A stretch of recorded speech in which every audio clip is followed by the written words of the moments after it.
সবচেয়ে বড় কবিরা গুনাহ কোনটা তোমরা জানো নাকি?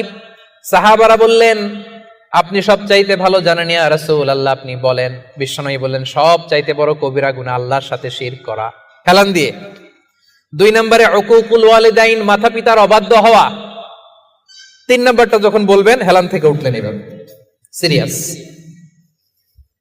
3টা কবিরা গুনাহ তোমাদের বলবো না, বলেন। 2টা বলছে হেলান দিয়ে, একটা হচ্ছে আল্লাহর সাথে শিরক করা, 2 নাম্বার হচ্ছে মাতা পিতার অবাধ্য হওয়া। 3 নাম্বারটা যখন বলবেন ওয়াকানা মুত্তাকিয়ান, তিনি হেলান দেওয়া ছিলেন, ফাজালাসা, সিরিয়াস হয়ে বসলেন।